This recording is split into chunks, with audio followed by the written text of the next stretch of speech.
Kenapa kok saya ambil kubis sama brokoli, dan itu sebenarnya rahasia dapur saya.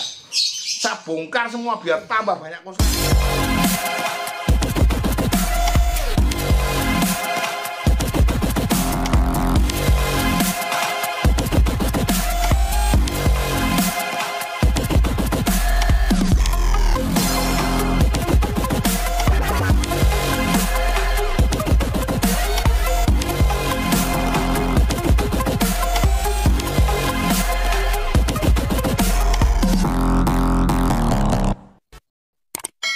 Selamat pagi sahabat Excellent, berjumpa kembali sama saya Excellent Bird.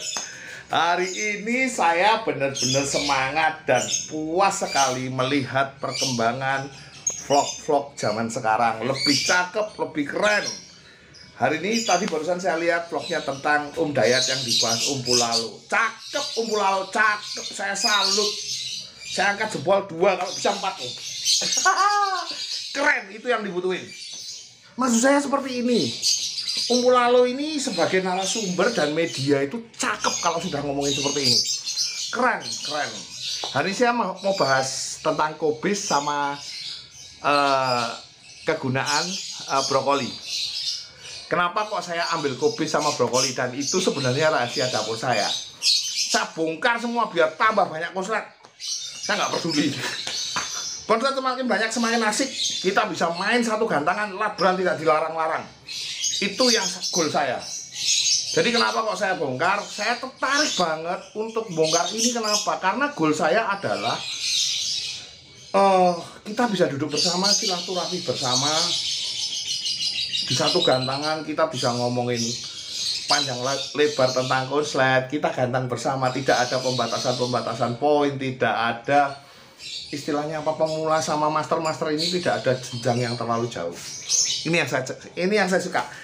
Kongres Pulalo semakin dalam, semakin semangat buat konten-konten yang bermanfaat buat pemula. Saya suka nih, saya suka. Hari ini saya akan bahas itu dan masalah kegunaan kol sama brokoli ya, teman-teman ya. Karena kemarin waktu ngobrol banyak sama teman-teman konslet ini asik. Ketika saya katakan apa rahasia dapur saya, ini rahasianya. Dan dasar saya mengambil kol sama brokoli itu ada dasarnya. Karena satu, sayuran itu gampang ditemukan di tempat saya. Saya punya resto, jadi saya gampang banget tinggal ngambil dari resto. Dan saya gunakan untuk fooding di burung saya. Oke, kita simak detail ya. Sekali lagi, jangan sampai ada pertanyaan-pertanyaan yang seperti itu diulang-ulang. Simak untuk vlog saya dari A sampai Z. Nanti lagi-lagi nih, saya lupa lagi masalah wifi. Jadi supaya nanti ketika teman-teman itu sepemahaman sama saya, paham semua. Kalau bisa simak vlog dari dasar. Bukan saya mau promosi vlog. Intinya kalau teman-teman belajar konsep jantan 4, 1, 2, 3, 4, terus belajar lanjutan tentang emosi birahi, terus belajar tentang pembahasan sama Om Agus aja, belajar tentang vlog-vlog terakhir saya itu bakal keren banget, bakal pemahamannya bakal dalam. Yakin deh. Aku yakin teman-teman akan bilang, iya ya saya pernah ngalamin ini, iya ya saya pernah ngalamin ini, iya saya pernah seperti itu, iya saya pernah seperti itu. Karena ini yang saya ceritakan itu dasarnya bukan just teori. Saya ceritakan itu pengalaman yang saya punya, karena goal saya sebanyak mungkin konslet tercipta. Tapi mesti ada yang nggak percaya, ada yang bilang, Umar cuma ngomong aja, cuma bohong, takut kesaing. Enggak, saya nggak takut kesaing. Karena kalau kita ngomongin kesaing, resikonya satu. Burung konslet nggak akan naik, labet ini nggak akan naik. Padahal saya bakul teman-teman, bakul. Saya jual beli labet. Kalau burung konslet labet ini nggak naik, terus saya kerja ngapain? Jadi males lama-lama main labet gitu loh. Lah saya pengen ini labet ini bergairah lagi gitu loh teman-teman ya, supaya teman-teman di luar sana itu semangat lagi gitu loh. Jangan cuma takut sama konslet, jangan gampang minder gitu loh. Pelajari, karena investasi leher ke atas, investasi pengetahuan. Anda bisa belajar dari banyak YouTube, tapi butuh pemahaman dulu yang kuat. Cari vlog-vlog yang benar-benar itu bermanfaat. yang fungsinya komersil, hanya pengen jualan pakan. Saya jualan pakan, tapi saya nggak pernah nyaranin untuk pakai pakan saya. Kenapa? Bukan karena pakan saya nggak manjur, tapi penggunaan pakan itu nggak boleh sembarangan. Kalau salah pemakaian, risikonya besar sekali, gitu loh. Saya sering, burung sudah jalan, jalan lapangan, gimana caranya lebih maksimal? Tunggu aja, nanti maksimal sendiri kok sama berjalannya gantang, gitu loh. Jangan terus dirubah, sudah enak, dirubah-rubah malah jadi nggak karu-karuan, kayak gitu. Ya, oke teman-teman, saya akan bahas kok. Oke. Saya akan bahas runtut, semoga ini cukup bermanfaat buat teman-teman. Umul Lalo lanjutin ya, Umul Lalo lanjutin. Saya cukup tertarik dengan vlog-vlog terakhir ini.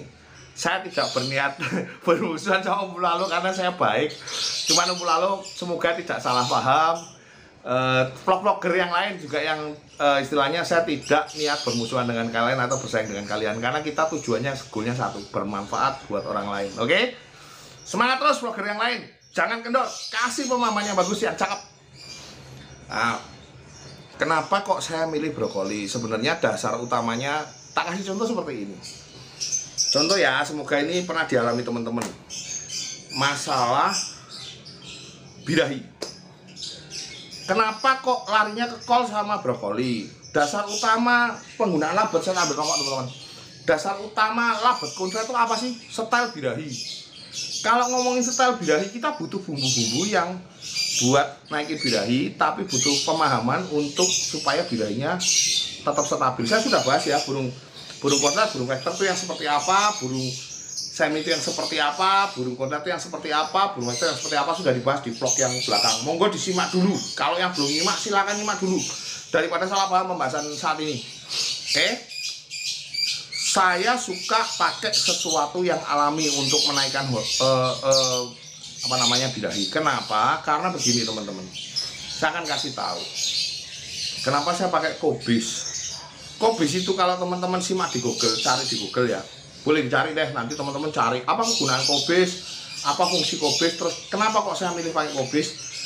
Kobis itu fungsinya menaikkan, ini ngomongin birahi berarti larinya ke hormonal lah. Ini harus dipahami dulu supaya teman-teman paham. Kalau ngomongin kobis itu fungsinya hormonal.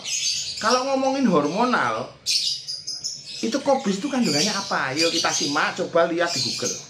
Kobis itu menaikkan hormon testosteron, menurunkan hormon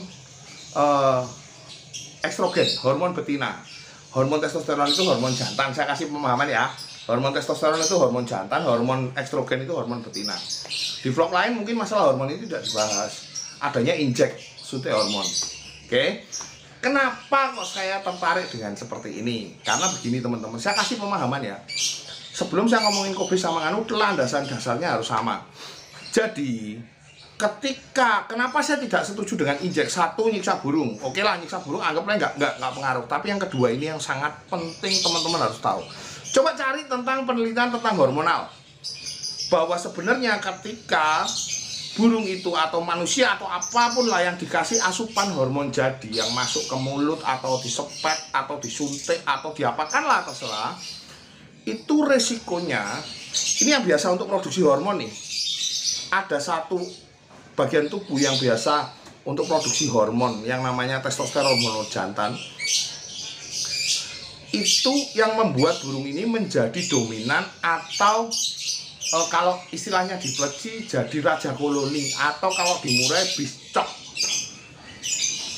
Setelah diteliti, ini ada penelitiannya, teman-teman boleh cek masalah hormon testosteron di dalam nanti saya akan sajikan data-datanya di vlog selanjutnya, karena di sini terlalu nganu kalau saya sajikan data selanjutnya ya. Data-datanya ada semua. Kalau itu dikasih asupan hormon jadi, karena hormon ini, produksi hormon ini bekerja terus, resikonya yang alat untuk produksi hormon ini lama nganggur. Coba bayangin teman-teman punya mesin cuci atau kulkas atau TV yang lama dianggurin, bahkan HP yang lama dianggurin, bisa rusak teman-teman. Akhirnya kalau menurut ilmu kedokteran, dan itu penelitiannya dari luar, dari Swiss universitas apa itu tentang hormon, tentang hormon, dan itu diterapkan pada burung finch dan burung macam-macam. Nanti coba disimak di vlog, nanti akan saya kasih linknya untuk vlog selanjutnya ya. Vlog selanjutnya di nanti ini penting banget untuk sambungan vlog sekarang. Ketika hormonal ini mengecil, ketika dia untuk produksi dan dia tidak dikasihnya hormon jadi terus kan gitu kan, disuntik, diinjek, ditetes, di apa, resiko hormonal yang di dalam tubuh ini akhirnya mengecil gitu ya, mengecil. Dan ketika ini mengecil, terlalu over terus mengecil, yang dari dalam nggak keluar hormon alaminya dia. Dan akhirnya ketika rusak, makanya banyak burung yang sudah disuntik hormon akhirnya domblong, cuman celelang gitu aja. Belum lagi ngomongin kalau untuk nyuntik itu butuh dosis yang tepat untuk mencapai titik di mana dosisnya itu nggak over lah. Apalagi tidak, teman-teman ini tidak dibekali sama masalah dosis hormon itu harus disuntikkan berapa mili. Itu risikonya besar sekali teman-teman. Daripada seperti itu kan mendingan kalau saya kasih cara yang efektif dan mudah, mendingan dikasih asupan yang namanya kubis ini untuk meningkatkan hormon, kubis sama brokoli ini untuk meningkatkan hormon testosteron. Dan untuk betina, kenapa saya pilih kubis, dan untuk jantan kenapa saya pilih brokoli? Karena begini, dalam satu tubuh manusia maupun burung maupun hewan apapun ada dua jenis hormon. Walaupun manusia itu laki-laki, dia punya dua jenis hormon. Kenapa kok seperti itu? Coba dicek juga di Google pengetahuannya supaya teman-teman paham. Di dalam tubuh manusia ini punya dua hormon. Satu hormon jantan yang namanya testosteron, dua hormon betina walaupun orang itu laki-laki. Makanya kejadian ketika hormon estrogen yang naik atau hormon betina, laki-laki bisa hai, dia bisa melambai teman-teman. Kenapa? Karena kebanyakan hormon betina, kebanyakan estrogen. Makanya kubis ini fungsinya dahsyat. Supaya teman-teman tahu, kubis ini fungsinya kalau teman-teman cek, cari analisis datanya. Saya berdasarkan analisa, nggak sembarangan saya buat pakan pun dasarnya analisa semua, nggak sembarangan saya buat pakan teman-teman. Jadi ketika kubis ini dimasukkan ke dalam mulut, dimakan oleh burung, dia akan merangsang, bukan memberikan hormon jadi. Kubis ini nggak ada hormonnya, cuman dia berfungsi untuk merangsang produksi hormon testosteron. Dan cakepnya kubis, kenapa kok pakai untuk betina? Karena kubis itu mengandung punya kegunaan untuk menurunkan hormon betina yang namanya estrogen, sehingga ketika betina dikasih itu, dia akan seperti burung jantan, ngedur dan lagunya minor.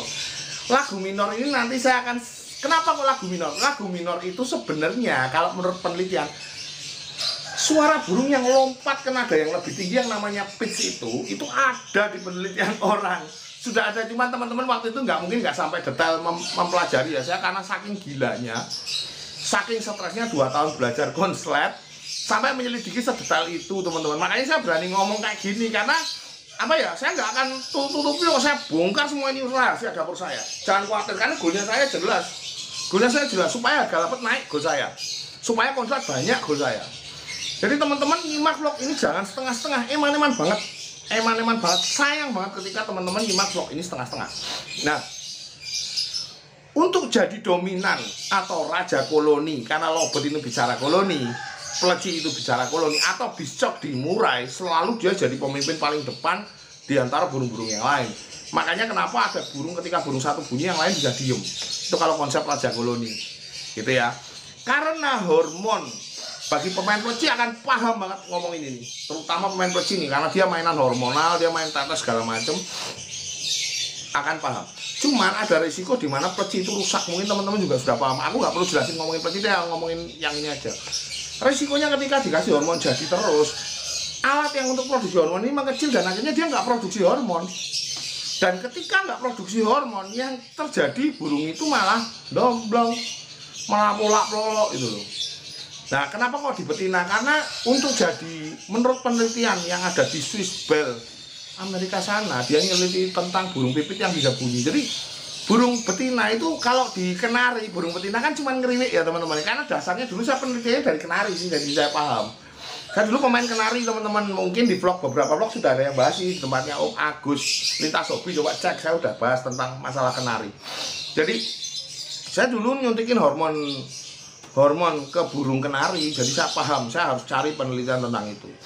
Nah, ketika sebuah burung bisa nyanyi gacor, dia seperti layaknya seorang biduan tampil di depan banyak burung, dia bisa membunyi sendiri, itu sebenarnya yang naik itu hormon testosteronnya. Itu penyelidikannya itu real, ilmiah, nggak asal-asalan. Makanya teman-teman kalau cuma nebak-nebak pakai teori itu resikonya besar. Kita harus paham dulu tentang hal itu. Nah, ketika hormon jantannya yang banyak, betina pun bisa ngoceh kalau dikenari. Itu ada penelitiannya, boleh dicek. Ketik hormon testosteron gitu aja, nanti banyak revolusi tentang masalah hormonal. Mungkin di Kicau juga udah dibahas ini sebenarnya. Cuman cara penerapannya yang salah beberapa teman. Oke. Nah, ketika masalah hormonal ini sangat dahsyat, aku bilang, akhirnya burung ini ketika testosteronnya naik, penelitian kenapa sih burung itu rajin ngoceh? Kenapa sih burung itu rajin apa namanya ya? Hormon testosteron itu bukan membuat burung itu over birahi, bukan, tapi membuat dia itu rajin bunyi, bukan cuma ngomongin jebol birahi. Makanya aku cakep banget tuh mulai bahas ini. Wah, keren. Nah, ketika hormon testosteronnya kandungan lebih baik, biasanya di luar negeri itu ada 4 musim: sepa, gudi, semi, panas, gugur, dingin. Saya sampai hafal teman-teman. Kenapa? Saya tanpa harus ngepak ini teman-teman, saya hafal karena saya dulu belajarnya getol masalah itu. Saya tuh penasaran kok bisa konsul, jangan-jangan pakai obat, jangan-jangan pakai hormon. Sudah saya selidiki semua, gitu loh.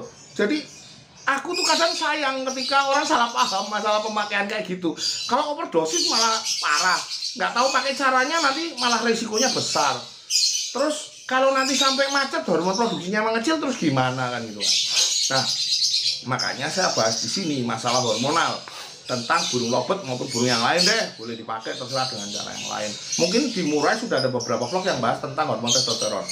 Saya nggak perlu bahas karena saya suka sekali kepo sama hal yang menarik, dan itu buat pemahaman saya untuk mengetahui tentang burungnya.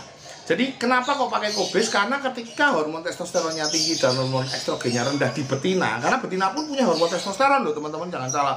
Jantan punya hormon estrogen, walaupun itu hormon betina. Betina sebaliknya, makanya banyak betina-betina yang suka sama betina dan dia lagaknya seperti laki-laki. Akhirnya jadi kayak tomboy gitu. Itu hormon testosteron sebenarnya berfungsi. Makanya teman-teman harus paham ini tentang hal ini. Nah, makanya ketika hormonal itu sesuai harapan, hormonal testosteronnya yang tinggi dan hormon estrogennya semakin ditekan rendah di betina, akhirnya terjadilah ketika hormon testosteron banyak itu yang berlangsung cukup lama, yang saya bilang dia lompat ke pitch yang lebih tinggi, lagunya minor. Itu ada penelitiannya, bukan ndak. Minor itu dari apa, itu ada penelitiannya. Makanya saya berani ngomong ngoceh banyak itu karena ada penelitiannya. Ndak sembarangan cuma asalnya dikasih ini. Enggak, semuanya dasar. Speak by data, dasarnya ada penelitian dari luar yang memang dia jago di bidang burung, tentang kicauan burung itu memang ada, jago di bidang kicauan burung itu memang ada, penelitiannya ada, boleh dicek di Google. Mbak Google itu sumbernya ilmu. Sekarang YouTube juga sumbernya ilmu. Tapi di Google banyak, karena saya dulu belum banyak YouTube, saya coba cari di Google. Makanya kenapa kok hormon testosteron yang dirangsang supaya burung itu lama-lama diarahkan ke minor. Kalau hormon testosteronnya semakin tinggi, dia semakin gacor, semakin bagus, semakin gacor, semakin bagus, akhirnya burung ini menjadi minor kayak gitu. Double, dia gacor banget. Kalau testosteron tinggi dia gacor banget dan double, dan dia bisa jadi raja koloni. Makanya burung kodrat itu bunyi terus karena dia punya apa ya? Kalau diceritakan tentang pengetahuan di situ, dia punya testosteron yang tinggi dan dia menarik pasangannya dengan cara yang gagah itu loh. Walaupun itu betina. Sebaliknya untuk pengetahuan tentang brokoli. Kenapa saya pakai brokoli? Brokoli ini agak mahal teman-teman, mungkin bisa cari yang lain juga bisa. Tapi kalau brokoli ini fokusnya ke hormon testosteron. Makanya Kobis ini kenapa penting ke betina? Mungkin beberapa vlog yang lain nggak begitu bahas ya. Cuman kalau kenapa kok brokoli ini naikin birahi tapi tidak buat dia lemas. Kalau kangkung itu ada zat besi. Coba kalau orang makan kebanyakan kangkung bisa lemas. Ini pengetahuan ilmu kedokteran, mungkin teman-teman beberapa sudah paham. Jadi brokoli ini sama, fungsinya menaikkan hormon testosteron teman-teman. Jadi teman-teman harus paham juga tentang hormon testosteron. Saya sudah cukup bahagia karena saat-saat ini itu banyak banget vlog yang membahas tentang pemahaman. Dan kalau bisa diiringi dengan bukti-bukti yang yang otentik, nggak cuma asal ngomong cuap-cuap tanpa data, itu yang masalah, dan nggak pernah praktek apalagi berani ngomong. Yang saya sayangkan ketika punya burung konslet belinya dari dobelan itu, terus ngomongin rawatan konslet dari bahan mentah. Kalau bilang bahan nol salah lagi saya membuka kebenaran tapi sering dicacat orang. Itu yang kadang-kadang orang tuh malah nggak mau open mindset karena dia merasa misalnya nih dia punya satu settingan dan dia merasa bener, settingannya bener, tapi nggak semua burungnya jadi, nggak burungnya tuh banyak yang jadi gitu loh. Dia baru segitu aja dia ngomongnya dia udah bener dan yang lain salah, itu yang masalah gitu loh. Padahal settingnya tuh semua hampir istilahnya arahnya sama seperti yang dikatakan Om Dayat. Cakep banget ini Om Dayat. Suatu saat kita ngevlog bareng, kita ngomong panjang lebar masalah ini. Ya Om Dayat yang di channelnya Om Lalu ini saya belum kenal sama dia, tapi saya suka cara dia membahas tentang labet. Nah di teman-teman, saya tuh orangnya suka kepo dan kalau itu bener akan saya benarkan, kalau itu salah mohon maaf, saya akan sedikit koreksi, bukan mau menyalahkan tapi saya sedikit koreksi saja. Soalnya aku yakin tiap orang yang menyampaikan teori tentang labet dia punya pengalaman yang berbeda dan dia juga punya pengalaman yang bagus. Cuman mungkin cara menyampaikannya nggak tepat, cara pola pikirnya kayak konsep jebol birahi. Mana sekarang muncul nggak ada, dan Om bahas tentang konsep jebol birahi ini cakep banget gitu loh. Saya suka intinya gitu loh. Makanya teman-teman coba, kenapa kok saya bocorin masalah dapur saya loh? Nggak takut ke saya nggak takut. Karena kalaupun saya kan pernah diwawancari sama Brandy, sama Om Brandy, kenapa Om nggak takut atau disaingi? Nggak takut. Kalau sekarang saya merasa takut tersaingi, terus akhirnya konslet jadi malah sedikit, terus kelas dibatasi. Coba bayangin kalau konslet itu banyak di Indonesia ini, banyak, nggak ada istilahnya batasan poin ya teman-teman ya, karena yang punya konslet minoritas, yang punya bos-bos aja. Makanya pemula-pemula pada teriak-teriak ya, karena mereka nggak punya pemahaman dan diajarkan hal-hal yang namanya kayak jebol birahi, kayak gini yang aneh-aneh. Jadi akhirnya pemahaman pemula ini kasihan banget gitu loh. Saya berusaha membuat vlog ini tujuannya untuk membuat teman-teman nggak bingung gitu loh. Saya mohon pengertiannya teman-teman, kalau pengen istilahnya paham, coba vlog saya ini disimak dengan detail. Di situ sudah banyak banget pemahaman yang ada dan ini nggak saya tutup-tutupi. Walaupun vlog lain membahasnya ada sedikit yang berbeda, itu wajar karena kalau disimak semua akan ketahuan bener apa enggaknya. Saya pernah bahas itu enggak gitu loh. Saya enggak, kalau nontonnya separuh-separuh bakal salah paham, jamin dah. Om, burung kudrat harus pakai pakan tinggi, Om jualan pakan tinggi. Enggak, saya bilang, saya udah bahas di vlog saya bahwa burung kudrat pakai millet putih juga bisa. Cuman tinggal masalah waktunya aja. Saya cari gimana caranya efisien pembahasan ini ya, supaya teman-teman ini benar-benar nggak salah paham. Ada orang yang bilang gini salah, padahal mereka punya pengalaman pribadi yang berbeda sama punya kita. Dan itu nggak ada yang salah kalau arahnya benar dan terbukti loh syaratnya. Ya jangan sampai kayak gini, teman-teman belajar sama orang yang beli konslet jadi terus ngomongin bahan konslet dari nol, kan jadi kesasar kita. Beli konslet yang dari bahan dobelan, udah dobelan kita ngomongnya panjang lebar ngomongin konslet dari bahan mentah, lah ini sakit. Harga bahannya aja mahal loh, 20 juta sama 200.000 apa 50.000 kan kejauhan banget. Jadi nggak masuk akal ketika kita ngomongin bahan konslet 200.000 sama 20 juta atau 10 juta garapannya sama ya. Coba nih teman-teman bayangin nih ya, coba disimak nih ya omongan saya. Coba teman-teman tanya sama saya rawatannya, Om, nuklir rawatannya gimana? Oh kalau nuklir sekarang loh ya, ngomongin sekarang. Nuklir itu rawatannya millet putih, polos, air putih, nggak pakai apa-apa.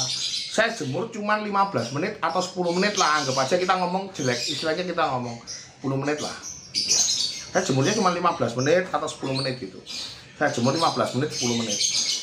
Terus ketika itu terus Om dipisah, enggak, saya langsung pisah ke lapangan lah. Apakah bisa itu konslet burung-burung teman-teman dengan perawatan saya? Saya bagikan tutorial tentang perawatan harian nuklir. Apa bisa konslet? Enggak kan? Ya enggak, Bang, sekarang sudah millet putih dan sekarang nggak dirawat, cuma digantang aja. Dulu prosesnya capek nggak Om? Capek banget, nggak cuma capek, istilahnya prosesnya lama. Proses burung-burung yang dari nol, apalagi kayak contohnya kayak patas itu 4 bulan, bahkan 7 bulan, bahkan yang atom ini yang baru-baru muncul ini punya Hasan, itu bisa setahun prosesnya. Ditanyain sama saya dulu pokoknya apa, sekarang udah polos total kan, tanya Hasan tuh sekarang udah polos total. Tapi dulu pakainya pakai apa? Pakai tinggi. Bisa nggak dari dulu pakainya pakai polos? Bisa, kalau burung yang karakter birahinya gampang naik. Ngapain harus dinaikin kan gitu kan? Jadi harus paham bener, jangan sampai salah paham karakter burung itu yang seperti apa yang harus dinaikin, karakter burung seperti apa yang harus dipakai pakan tinggi. Bukan masalah pakan tinggi itu jelek, nanti salah paham. Bukan masalah millet putih itu jelek, cuman kita pakai trap-trap yang bener supaya nggak salah. Maksudnya jangan terlalu jelek, nanti akhirnya millet-millet saya sudah posting hari ini di Libas sama di mana ya, di dinding saya, boleh cek ke Facebook saya Excellent BF. Itu tentang Bravo. Jadi saya mau ceritakan tentang Bravo. Bravo itu dulu itu saya beli dari ZHK, Harry ZHK Cirebon 400.000. Dia ngomong saya punya bahan kayak gini.